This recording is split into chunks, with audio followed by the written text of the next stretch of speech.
आज talk time मध्ये आपण एपिलेप्सी आणि गरोदरपणा याच्यावर चर्चा करतोय. न्यूरोलॉजिस्ट डॉक्टर योगेश घोडके आपल्या बरोबर आहेत. सर, साधारण गरोदरपणात इतरही आजार होतात म्हणजे डायबिटीज सारखे वगैरे, मग अशा वेळेस जर ती स्त्री एपिलेप्टिक असेल तर मग काय करायचं किंवा ते औषधं सुरू ठेवायची की नाही? नाही, औषध सुरू ठेवणं खूप महत्त्वाचं आहे. जरी तिला जस्टेशनल डायबिटीस असेल तरी त्यांनी फिटच्या गोळ्या बंद नाही करायच्या आहेत. कारण का या दोघांचं काही एकमेकांबरोबर काही रिलेशनशिप नाहीये.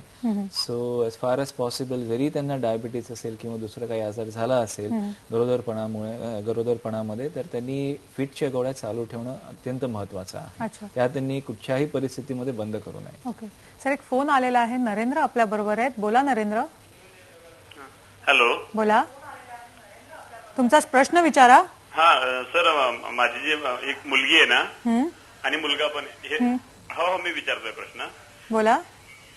माझी मुलगी आहे ना, तर आणि एक मुलगा पण आहे मला. हा, तुमचा प्रश्न विचारा. हा, तर रात्री ते झोपेमध्ये लाळ गाळतात ते.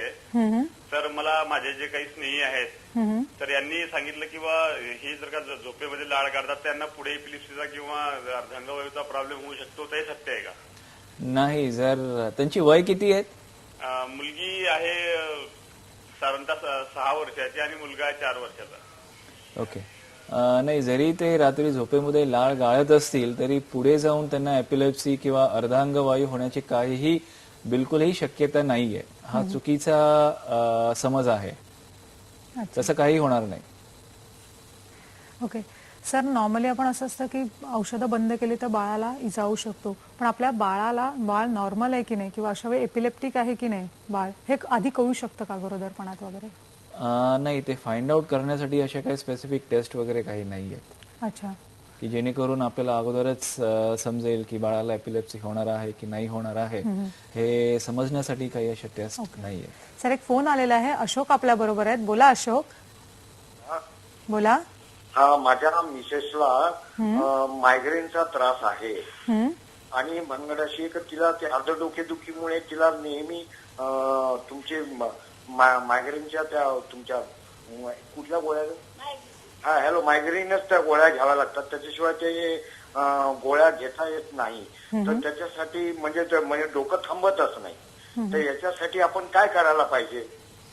नाही, जर त्यांना महिन्यामध्ये समजा 4 किंवा 5 वेळापेक्षा जास्त डोकेदुखी होत असेल तर त्यांनी एक गोळ्यांचा कोर्स करणं आवश्यक आहे. जवळपास 3 ते 6 महिन्यांचा कोर्स करणं आवश्यक आहे. पण मायग्रेन ही डोकेदुखी अशी आहे की ती फक्त गोळ्यांनी कंट्रोलमध्ये येत नाही. गोळ्यांच्या व्यतिरिक्त व्यवस्थित झोप असणं खूप महत्वाचं आहे.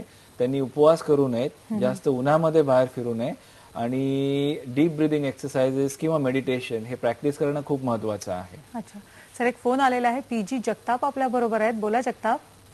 मला 1971 ला पहिला अटॅक आला. त्याच्यानंतर पुन्हा डॉक्टरनी ट्रीटमेंट दिल्या, कंटिन्यू केली 10 वर्ष. त्याच्यानंतर 1-2 अटॅक केले, पुन्हा ट्रीटमेंट बंदून दिली. आता तेव्हापासून ट्रीटमेंट चालूच आहे. जवळपास 5 वर्षापासून मला अटॅक आलेला नाही. तरी पण मला किती वर्ष ट्रीटमेंट चालू ठेवू का बंद ठेवू, काय करून येत? जर तुम्हाला 5 वर्षापासून जर फिट आलेली नसेल तर तुम्ही एक EEG करणं महत्वाचं आहे. कारण का जवळपास 3 वर्षांचा कोर्स असतो आणि 3 वर्ष जर फिट आलेली नसेल तर एक EEG करून आपण निश्चितच गोळ्या कमी करून आपण बंद करू शकतो. तर तुम्ही एक EEG करून घ्याल आणि EEG जर नॉर्मल असेल तर न्यूरोलॉजिस्टला कन्सल्ट करून तुमच्या गोळ्या ज्या आहेत त्या हळूहळू कमी करून आपल्याला बंद करता येतील. अच्छा सर, नॉर्मली असं असतं की गरोदरपणा तुम्ही सांगितलं की एपिलेप्टिकच्या मेडिसिन्स चालू ठेवायचं, पण त्या व्यतिरिक्त सुद्धा काही त्यांना इतर मेडिसिनची किंवा काही सप्लिमेंटची गरज असते का? होय, कसं असतं की ज्या फिटच्या गोळ्या असतात तर त्याचबरोबर नॉर्मली आपण फोलिक ऍसिड नावाचे एक विटॅमिन सप्लिमेंटेशन असतो ते चालू ठेवणं खूप महत्वाचं असतं. कारण का कधी कधी ज्या फिटच्या गोळ्या असतात त्याच्यामुळे विटॅमिनची कमी आपल्या शरीरात निर्माण होऊ शकते. तर तसं होऊ नये त्यासाठी फोलिक ऍसिड एक विटॅमिन सप्लिमेंटेशन आहे, ते आपण त्या गोळ्यांबरोबर चालू ठेवणं अतिशय महत्वाचं आहे. इनफॅक्ट प्रेग्नन्सीमध्ये हे विटॅमिन सप्लिमेंटेशन फोलिक ऍसिड चालू ठेवणं खूपच महत्वाचं आहे. कारण का हे जर आपण चालू ठेवलं तर होणाऱ्या ज्या डिफॉर्मिटीज आहेत त्या कदाचित आपण टाळू सुद्धा शकतो. अच्छा सर, एक फोन आलेला आहे. विठ्ठल आपल्या बरोबर आहेत. बोला विठ्ठल. हॅलो. बोला. हा, मी विठ्ठल गाडगे बोलतोय. बोला. तर मॅडम, माझ्या मिसेसला लग्न झाल्यानंतर पहिली मुलगी झाल्यानंतर तिला फिट्स यायला लागली. तर त्यानंतर तिला जे आता डॉक्टरची ट्रीटमेंट चालू आहे आणि ती ट्रीटमेंट चालू असताना मध्ये तिने टॅबलेट बंद केल्या होत्या, परत फिट यायला लागली. आता परत MRI आणि सिटी स्कॅन हे सगळं केलेलं आहे, EEG पण केलेली आहे आणि डॉक्टरने आता कंटिन्यू कोर्स चालू केलेला आहे. तर हा आजार बरा होईल का? जर MRI आणि EEG नॉर्मल असेल तर हा आजार कंट्रोलमध्ये येण्याचे चान्सेस खूप जास्त आहेत. पण नुसतंच गोळ्या घेणं महत्वाचं नाहीये. जसं तुम्ही म्हटलं की मागे गोळ्या बंद केल्या आणि परत तिला फिट आली, तर गोळ्या रेग्युलर घेणं खूपच महत्वाचं आहे. त्यांचा एक अचूक टाइम असणं महत्वाचं आहे.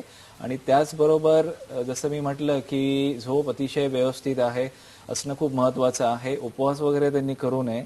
तर बाकीच्या गोष्टी सुद्धा तेवढंच महत्वाचं आहे एपिलेप्सी कंट्रोल करण्यासाठी. अच्छा, म्हणजे एपिलेप्सी कंट्रोल करण्यासाठी नुसत्या गोळ्यांचीच आवश्यकता नाही, तर आपले लाईफस्टाईल, आपला आहार, आपलं जगणं सुद्धा सुधारायची गरज आहे. अगदी एक्सरसाइज करायची सुद्धा गरज आहे. एपिलेप्सी आणि गरोदरपणा यावर आपण असंच बोलणार आहोत. तुम्हाला जर काही प्रश्न विचारायचे असतील तर तुम्ही आमच्याशी संपर्क साधू शकता.